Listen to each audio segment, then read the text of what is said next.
Yo, How are you? good buddy. How are you? I mean, outside of the obvious, life's pretty good. Yeah, Yeah, no complaints on my end. that's nice. Where are you at these days? I'm in Toronto, just at Oh, you home are? on, yeah. Nice. Where you're in San Diego? Yeah, I'm here. Locked down. But you guys got golf, no? Golf is open now. Yeah, no teaching though. Okay. I don't know why, but no teaching. Makes no sense. I mean, hey, they want people to play bad golf. That's how we can. Maybe that's it.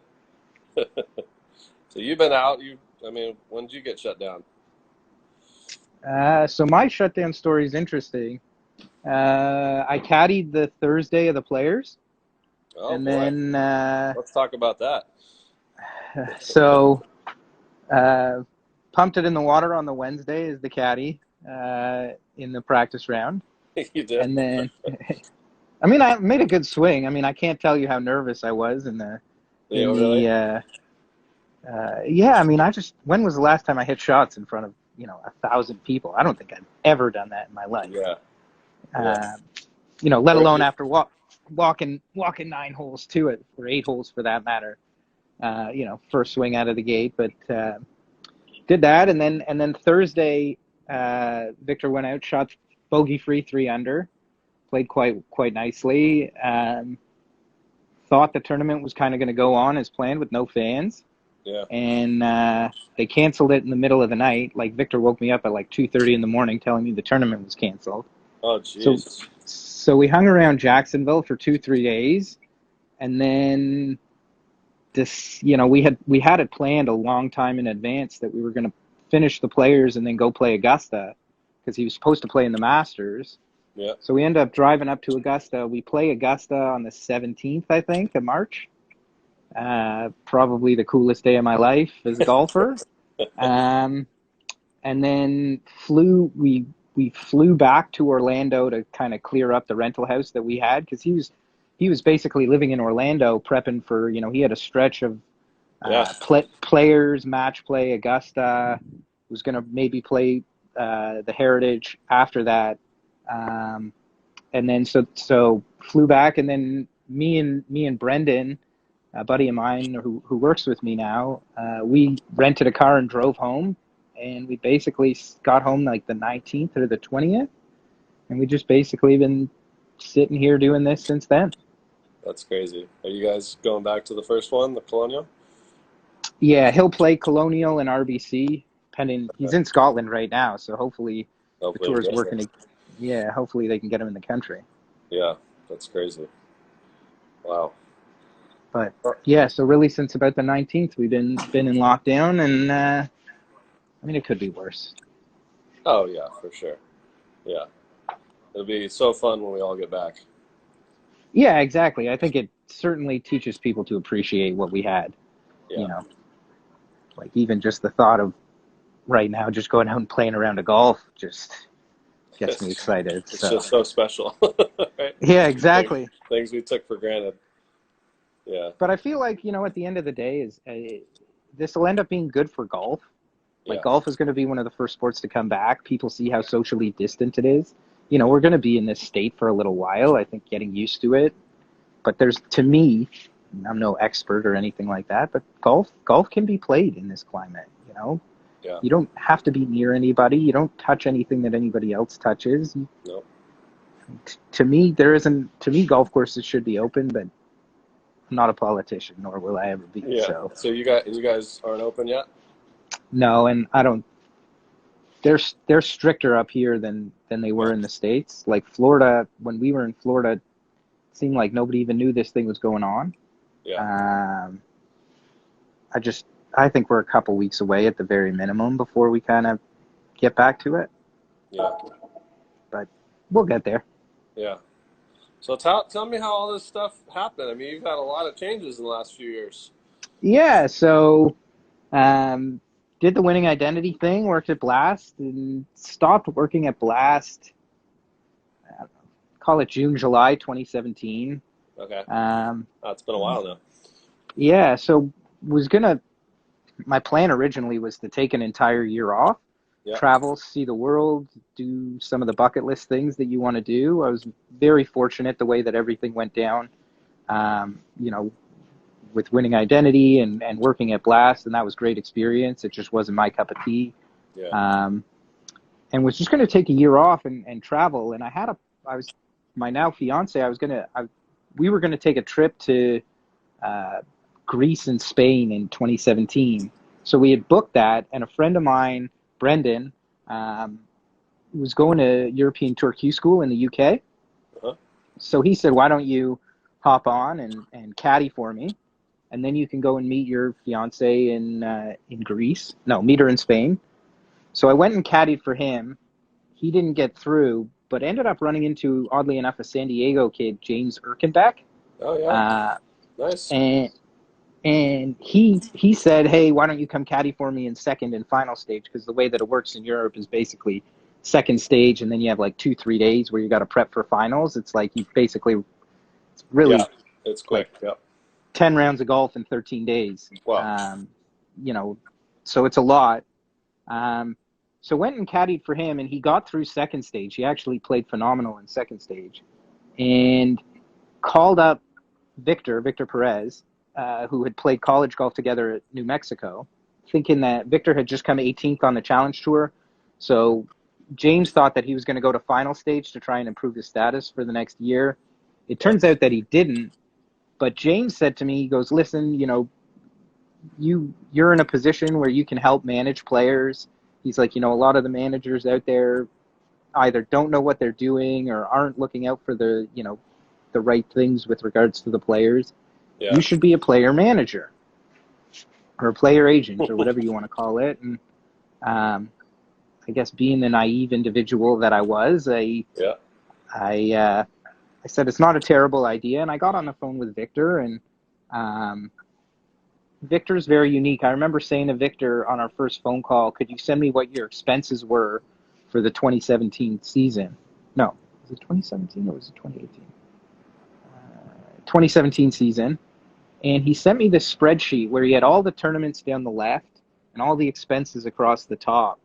And he knew down to the penny how much the year had cost him. Wow. And this was like a 24, 25-year-old kid. And I remember Interesting. thinking, like, this kid's organized. You know, I really liked some of the things that he was saying from a mental perspective. He wasn't arrogant. He wasn't cocky. He knew that he could play. He knew that he had some limitations with regards to, you know, financial responsibilities, as well as, you know, he felt like he had strengths and weaknesses in his game that were quite glaring. He thought he was a hell of a player, but Yeah. he, you know, didn't necessarily know how to get better. He really just had one coach who kind of coached him his whole life. And I decided to kind of take a risk. I told him that I'd loan him as much money as he needed to kind of get to the tour. But I wanted him to work with some of the people. You know, I wanted it to get him working with the right personal trainer, get him working with a full-time caddy that, Yeah. you know, had a bit of experience, get him working with the right sports psychologist. And then I would say it took about 6 months for things to really start to click. I remember when I told my dad that I was going to do this and take this investment risk and invest in a golfer, my dad said, you're an idiot.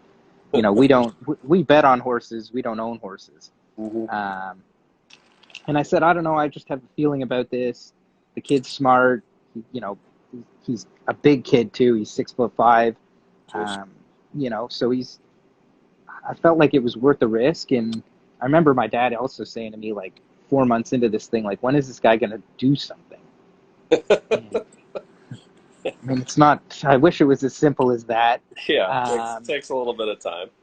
Yeah, exactly. And then from the last week of July in 2017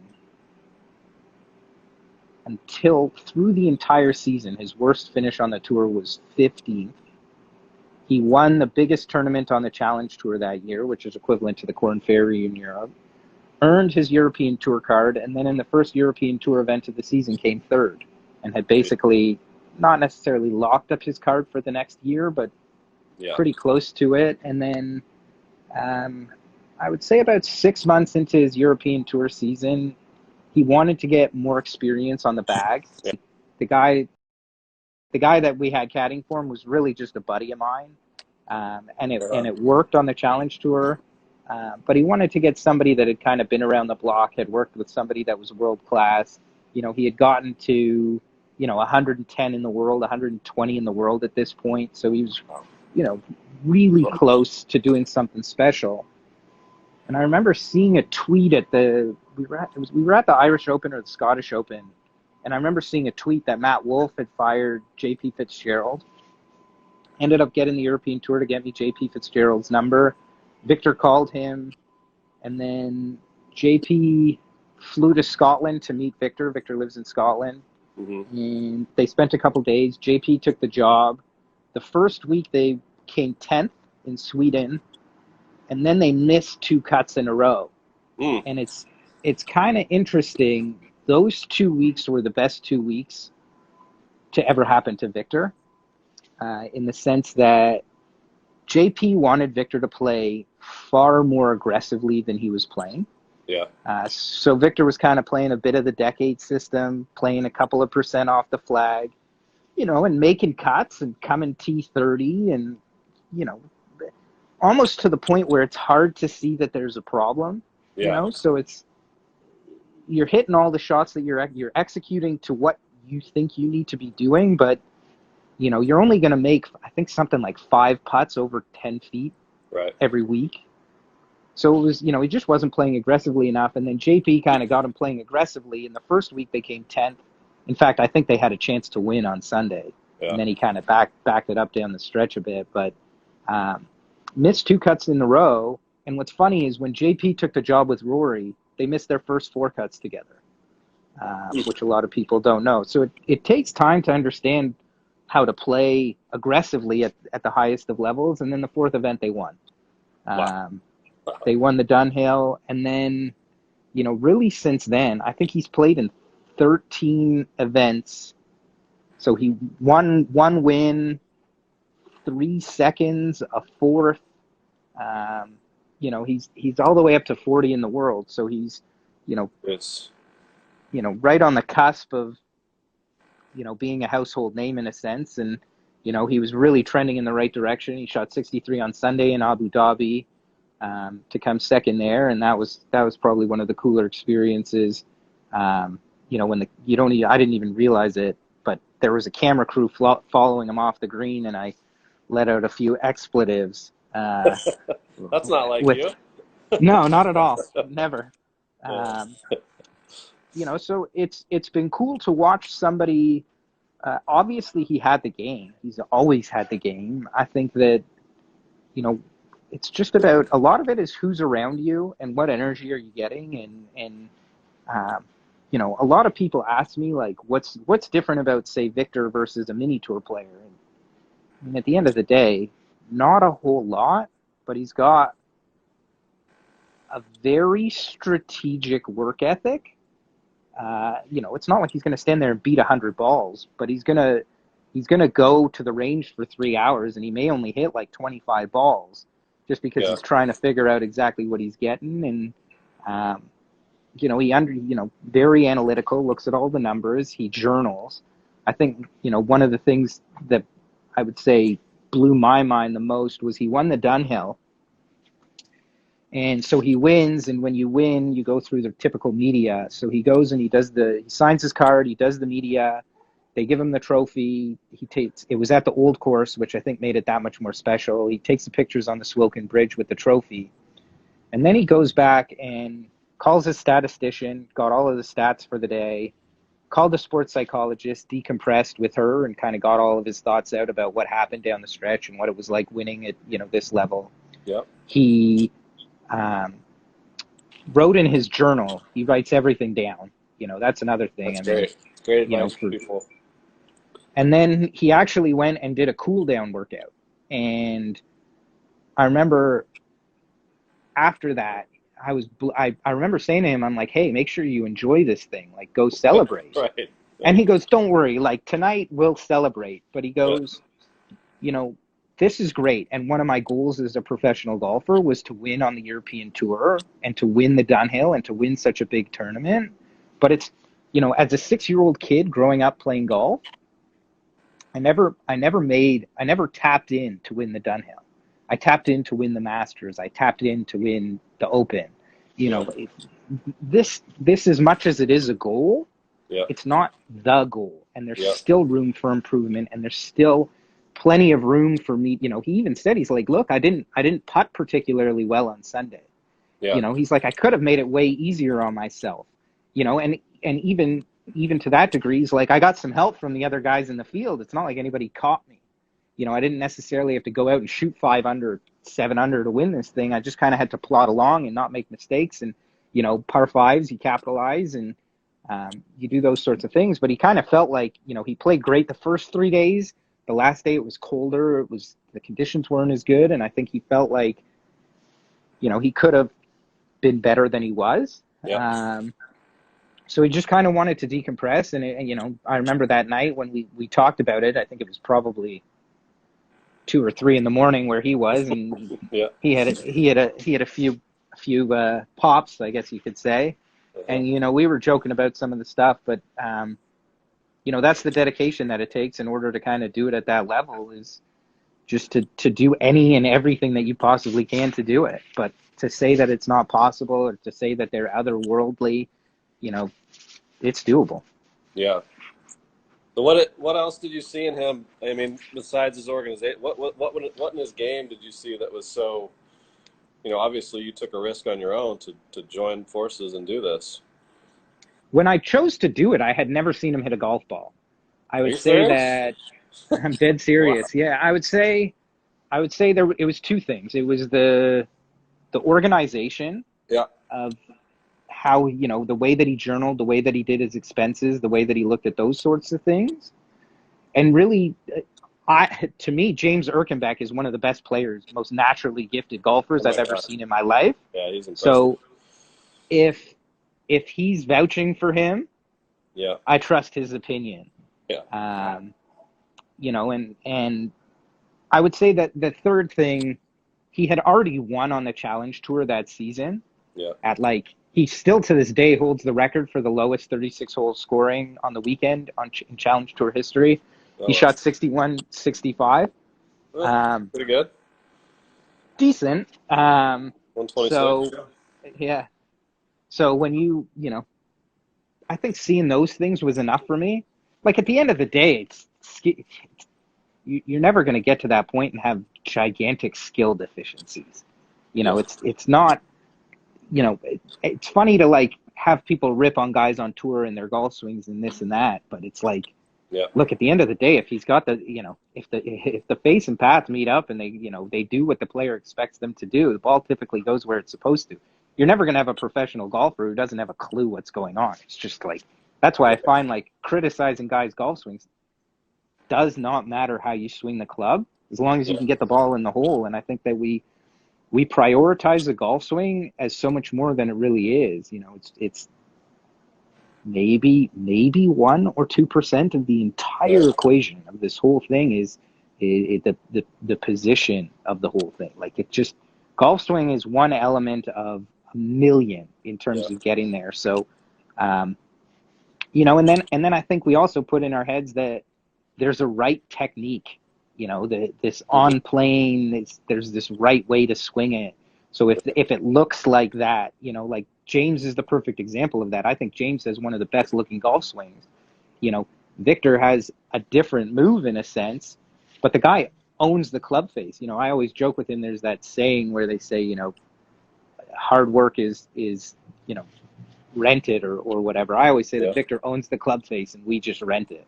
That's You good. know, Yeah, you that's know. great. So his statistically, I think he was eighth in strokes gained off the tee and like sixth in strokes gained approach. I mean, Yeah. you're going to have a 20-year career if you can do Yeah. those sorts of things consistently. And Yeah, that's huge. um, but you know, if you look at it, it's not the sexiest looking golf swing in the world, but Yeah. damn, does it work? So you Yeah. know, I got to pull them up, take a look. I mean, I like a little funk. I don't like too pretty. I like being able to control the flight and know your miss. And I really like what you said about surrounding yourself with good people and what kind of environment you create. Because I think especially even on tour, I'm not too invested in a lot of guys, but I know that there's a lot of toxic systems out there that, people are probably fighting through some of this stuff. Yeah, that's everything. Yeah, Who are you spending your time around, and right, how are they making you better? I think that there's a lot of this person works with this person, so they become an expert. right. I mean, at the end of the day, and I don't, I'm not throwing shade or anything when I say something like this. Like, my dog could coach Tiger Woods. My dog could coach Phil Mickelson. Like, Yeah, they don't really need anybody telling them what to do. They just need somebody to help build confidence. yeah, And I think that having the right people around you to recognize what it is that you need. Don't get me wrong, there's guys on tour who definitely have to work technique and definitely find, what sure. positions are right to get there. And I'm not saying that it's not important, but those guys are so uber talented, they actually require a lot less coaching than people give them credit for. I think that where Victor has really excelled, he's excelled on having the right people in the gym, understanding when he makes a bad swing, what in his body causes that. Like, to me, it's more, if he's going to make a bad swing, it's going to come from a physical limitation, not from a technical error. Yeah, So it's what in his body prevented him from making the movement that we wanted him to make, and how can he get there? So we got the right trainer in.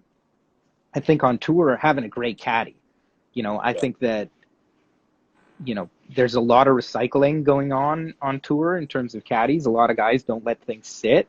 yeah, Um, I think finding we were very fortunate that we found JP. Like, yeah. finding experience is hard, and, Great.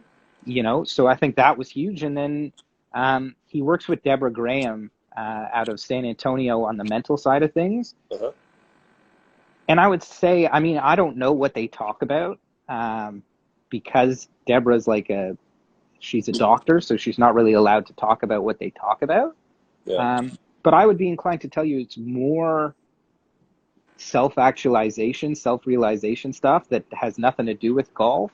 yeah, What in your life is preventing you from being successful? What in your life is preventing you from having the belief that you can execute on every single individual shot? What makes you happy? Do you really love what you're doing? yeah, Um, I think that we focus so hard on, are you playing the right shot? Is the strategy right? Are you breathing properly? And don't get me wrong, all of that stuff is excessively important. But how many times have you seen in junior golf that the kid's not playing well strictly based because of the family unit around them is creating a stressful situation where they can't yeah, perform? That has yeah. nothing to do with golf. Nope. And I think so few people really get that side of, it's sometimes playing good golf has nothing to do with golf, and it's just how comfortable are you in your own skin, and Yeah, how much belief do you have, and when you walk off the golf course, what is your team saying to you? And that includes your family. If you play a good round of golf, or are you walking off the course and they're going, well, you could have been better, or, right. you did this or you did Yeah, that, and you hear all of these nightmares all the time. But that's the reality of it all, is how happy are you, and how much do you want to do this, and how much belief do you have, and where is it all coming from? So I think that's where Victor's really excelled, is that he's really realized who he is, how he needs to go about things. She's helped him try and find hobbies, outside of golf, because he is such a golf nut. I thought I knew things about golf, but it's like every time I say like something like this, I'll go, yeah, but like in 1986, this happened. It's, yeah. That's cool. or like even when we were playing Augusta, he was like, yeah, this is the exact spot where Larry Mize chipped in. And I Yeah, remember thinking to myself, like, yeah, I mean, I remember that, but yeah, certainly not going to be present enough to remember, like, out of every shot that was hit at Augusta, it's just not something that I would remember. So it's just like you said. Like, I just think that having people that care about you to help you kind of figure out those 1% things that can help you get better. And yeah. most people aren't looking there. Most people are looking for the, is it better here, or am I better here? Right, And really, you think this is the difference between you making it and right. not making it? Like, Yeah, realize how crazy that sounds for a second, and realize that you're going to get bigger gains off the golf course than on it. Yeah. And when you get them off the course, they're going to translate on it. I love all that. What's his practice schedule like? I mean, in normal times, he really likes to play more than practice. Yeah. Um, I would say when he practices, he does a lot of slow swings. Nice. Um, a lot of, really deliberate movements. Um, when he does practice, it'll be, um, I know that there's been times where he's been like, text me numbers. So it's like I'll have to text him a number between 50 and 250, and then he'll hit to that yardage and then send me a picture of the TrackMan Really? with the That's cool. numbers on it. Yeah, and That's fun. it's wild. You'll say 167, and then he'll hit the shot and he'll be like, "No, it's like 165 and a half." Or Right. like it's crazy how good he is at knowing that. But most of it is just he'll go out and play, and when he goes, play worst, play two balls and play the worst one. Nice. Um, things like that. But it's rarely like, here's a bucket of balls and, he'll hit balls for this. I can't really ever think of a time that I've ever really seen him, you know, grab a bucket of balls and hit them, even Right. down to like when he warms up for a round, there's a, up in the evens, down in the odds, and then he'll Yeah. hit to yardages. But nothing out of the ordinary. Writes everything down. Like, I would say that's the thing that he does that's different, is there's a lot of affirmations. So if he's Yeah. gonna go to the golf course, there's a plan. He's written it all down and it's there, and Yeah. people are, there's a reason for why he's gonna do what he's gonna do, and I think that he's been good at recognizing or willing to accept weakness. The short game, more so with the wedge play, just around the greens. He's a great wedge player into greens, but around the greens, um, he didn't, when you hit 16 greens around, you obviously don't feel like you need to practice that much. Sure. So, Yeah. it took some time for us to kind of say, hey, you need to do this. And we went out and got him a specific coach for the short game, and his short game is so much better now. Right. And I think for him to go bogey free around TPC Sawgrass is a perfect testament to the work that you put in. I think you're going to miss greens around there. So I think that, the ability for him to get up and down every time he missed a green. I mean, again, I still think he hit like 14 or 15 greens that day, but, Right. there were a couple of shots where I just know, 6 months ago, he just never would have gotten those either up and down or even nowhere near as close to the hole for that matter. Wow. But it's nothing. I think we've had a lot of conversations in the past, and it's nothing that we've not mentioned. It's nothing. There's no secret sauce. There's no magic. Yeah. There's no. It's just a lot of hard work and belief and strategy. Really, I think that Yeah. The junior golf side of things, I can't think of one kid that writes down what it is that they're going to get done when they go to the course that day, and when they walk off, they write down what they did, and Victor's good at going up and talking to I guess you could call them legends. Like, he went Sure. up and I would say if you were to pick a comparative in terms of a player that's like him, I would say that it would be like Henrik Stenson. So we went up and Henrik Stenson's left-hand dominant as well. Victor's left-hand dominant. They both played from the right side. So we went up and asked him a bunch of questions, and no fear in admitting that he doesn't know everything. I think that's kind of another incredible trait that he has. But there's no secret sauce. It's just he's just a hell of a golfer with a hell of a lot of belief, and and it took him time to build it, and it doesn't happen overnight. And but it's, from my perspective, to be able to sit here and watch somebody. When we met, he was 370 in the world, and now he's 40. So I think to watch somebody climb 330 spots, has just been extremely rewarding and really fun to just see. I guess you could call it the right way, or a right way of doing it. But really just a lot of my beliefs in what player development looks like being proven, I guess you could say. So how involved are you? What are you doing for him, and how many other players are you working with now? Yeah, so with him, there's a lot more to it. So Yeah. he's a French national living in Scotland. So when I met him, he had made something like 80 grand, 85 grand in Challenge Tour earnings, and paid 60% tax in France. So we decided that living in France probably wasn't within his best interest. Yeah. So we moved him to the UK. We got him a company incorporated in the UK.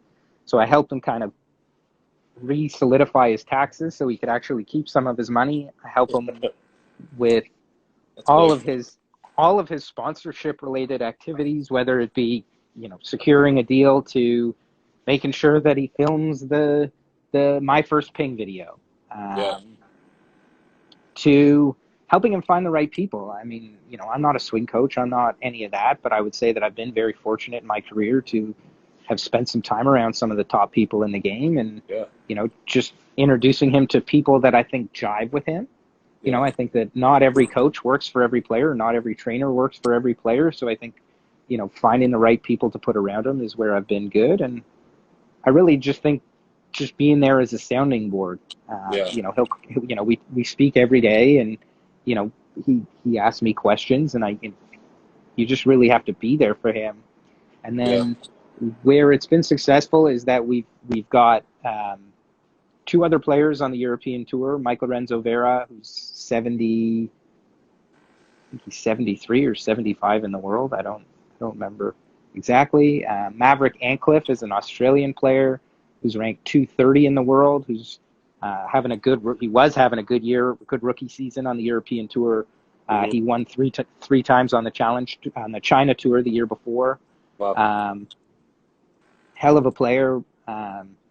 And then two players on the Challenge Tour, Gudmundur Christensen from Iceland, Hmm. and Fredrik Nealon is a Swedish kid who went to Texas Tech, was a top 10 amateur in the world. And it's really the same thing with all of them. I mean, it's uh, a little bit easier when they get to the top 50 mark. The sponsorships come in. Yeah. The events that you're not necessarily in the field invite you. Um, you're in the majors. Those things get easier. Um, and I would say it's good. It's good for the other players to see. A lot of the other guys ask about what Victor's doing, or Sure. what Mike does, and um, you know having some proof in the pudding there makes it easier to kind of work with the other guys. Yeah. I would say from really Maverick's perspective, I was frustrated for him in the sense that he was playing really good golf, right when this whole thing kind of happened, and he really didn't get that many starts yet on the tour, and had Hmm. some good finishes in the starts that he did get. So when it picks up, he'll be in the same position that he was in, and that's fine. And but it's the same thing, just trying to find the right people to put around these guys. And um, Yeah. there's a lot of equity put into things like top 50 coach or top 100 coach. And listen, there's gurus everywhere. There's no number one coach in the world that has any information that you know some guy in the middle of nowhere doesn't have. Yeah.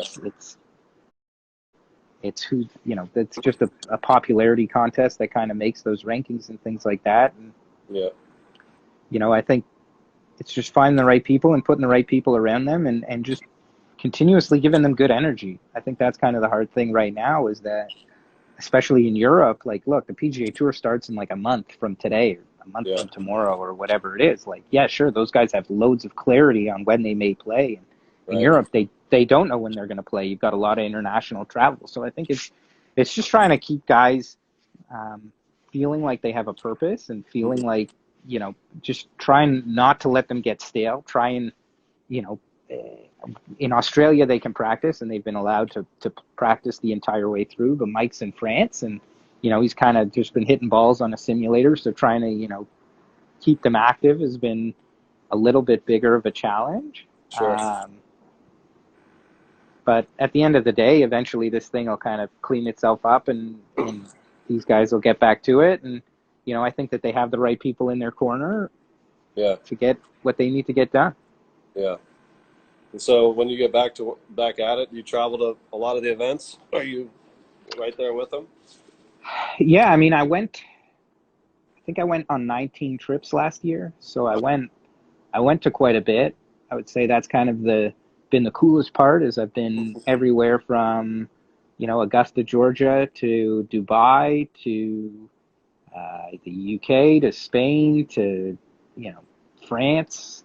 I've really kind of seen the world in the last couple of years through this opportunity, and that's kind of been, one of the cooler parts. I try to go. I mean, it'll be interesting to see what the travel looks like coming out of this whole thing. Sure. I really do. Um, I find it important for me to go to some of these events. I think, especially in Europe where there's no fans, um, I don't really like my players hanging out with other players. Yeah. Look, at the end of the day, you're friendly, but you're certainly not friends, so to speak. And I think that, Victor's been kind of on this upward trend, and same with Mike. And when you hang around with guys that are struggling, Yeah. you know, those guys talk about cut line. I think that's kind of one of the things that JP's really done a good job of instilling in Victor is like, you're better off missing the cut than coming T52 anyways. Um, take the 2 days off and go home and decompress, and, as opposed to, playing for, after expenses, you're going to lose money on the week regardless. And, Yeah. you play to win the tournament. I remember the first cut that they missed together. So they came 10th, and then the first cut they missed was Omega European Masters in Cransur-Sierre, Switzerland. Mm. And I think Victor shot 1 or 2 under on the first day. And he came out and he turned to JP on the first tee of the second day. And he goes, JP, I'm really nervous. And JP, being JP, who's one of the, the old boys and kind of sees it his way, he goes, Yeah. I have no idea what you're nervous for. You're 10 back. And it was Yeah. kind of, I think Good, that was one of good the perspective realized, there. yeah, exactly. What are you nervous for? You're not even in this tournament. Nobody Yeah. even cares. Nobody's thinking about you, buddy. Fling 10 into the woods. Nobody's going to find out. Like, it doesn't matter. So I think that's kind of the change in Victor is that he went from, am I good enough to make cuts on this tour to I'm good enough to win on this tour. And that's kind of that's why I try and get to as many events, is that's my belief in his game as well, is that we're here to compete every single time that we peg it. We Yeah. try and set his schedule as much in advance as we possibly can. He's not going out and playing 35 tournaments a year. He's going to play 20 to 25, depending on, how the schedule breaks out. And, Yeah. when he does go and tee it up, he's giving it 110%. He's never showing up to a tournament going, this could be my week. Yeah. This is it. So I try and go. I mean, I don't know what it's going to look like going out of this. I think that what's kind of the events that he plays in now are kind of the cool events. So obviously going to the, the majors or going to the, go to coming back from this whole thing, the first 4 PGA Tour events, from what I've been told, it's basically going to be, player and caddy and no staff, no family, no Right. clubhouse, change your shoes in your car. Who even knows with the flag stick for that matter. Right. So I don't think I'll go to the first few coming out of this whole thing, but Yeah. I mean, I'd like to go to the PGA in August. I'd like to, or if the WGC, I think it's a couple weeks before that, in Memphis, maybe I would go to that. Hopefully they let people in for Augusta and can go and do that. Well, I hope so. But at the end of the day, I mean, I'm going to try and go to as many as I can. I mean, the thought of having to go to an event and not go to the actual physical event is another conundrum that we're going to have to weigh. And, Yeah. Just to be there for having dinners and game planning and, things like that. I mean, it's, like I said, I feel like it's important to just be there to provide good energy more so Yeah. than anything. So we'll see. I mean, I think that he plays better when I'm there, so I'd like to be there, but Yeah. again, you know, it's a who's who. Yeah. Man, it's exciting. Got to get back at it. I'm excited. Yeah. I'm excited to watch them. Yeah. Do you guys know when you guys are coming back? Our first event's this weekend. No, So no way. yeah, but it's like just like you said, the rules are pretty crazy. Like no parents allowed, no spectators. Drop the kids off. There's no range. There's no short game. So they basically just go to the tee, tee off, and then at scoring, they basically yell out the scores to the to somebody there, and they don't have to sign their scorecard, and they just confirm it with the other players, and we'll hand out awards to the top 3 or 5 and be done. Wow. So, but we're starting. It's in San Diego. Yeah, it starts tomorrow. So we got like 60 kids playing. Yeah, But I'm sure the kids are itching. oh my gosh, yeah. I mean, there's so much excitement of kids trying to get back. It just won't feel like it's not going to feel much like an event because it's going to be, you know, I like it in the terms that they're not going to get to warm up because I think a lot of times there's too much going on and they maybe put too much thought into some of that stuff and maybe just figuring it out for a while. Not knowing where it's going in the long run Yeah, would be good exactly. for them. So I think that's kind of cool. And then just the ability to go out and do something fun again and compete a little bit is going to be great for them. So yeah, we'll see how it goes. I'm looking forward to it. Have you been playing at all? I've only played once. I played 9 holes when Temecula opened up a couple weeks ago. So me and a couple of buddies went and played 9. It was great. So That's hot. awesome. Yeah. But I've been Yeah, chipping and putting a lot in my backyard, which has been very helpful. it So looks like you got a hell of a setup back there. it's been really nice. Yeah, I didn't I should have been using it way more before. But I got the net set up, the little mat, the putting and chipping, and yeah, I've been doing some good stuff back here. Not too many, but a few students coming by, That's awesome. keeping me busy. Yeah, but I don't know. Thanks for doing this, buddy. That's some really No, good anytime. information. Yeah, No, I appreciate you having me on. I love learning all about what you've been up to. You're one of my, you're always teaching me something every time. Hey, I try and break the norm as much as I can, I and know you at the do. end of the day, it's just fun. I mean, it's the same Yeah, thing like you do with what you do. I mean, that's the thing. And I've had some junior golf parents reach out to me asking me questions like I am a parent, but yeah, um, I always say go play future champions. I always refer them to you as much as I can, and love what you've done. Like I think you guys are the biggest tour in the States, and I think golf will come out of this thing as strong as any other sport in the world. And yeah. um, I know that it's some short-term loss for everybody here, but it'll have some long-term gains for us. And no, congrats on getting back out there and getting the kids out there, and that's awesome. I wish I had a tournament to play in. Yeah, Maybe I I can be 18 again. bet. We'll set up some tournaments for you. All right, I'm in. Okay, good. Well, thanks, buddy. It was really good to Yeah, check in with you again. you So too. keep in No, great touch, to and catch up. Keep in if touch. the PGA's lounge spectators or whatnot, maybe I will come up. I know you said Hit me come up. up. So cool. Yeah, anytime. Take care, bud.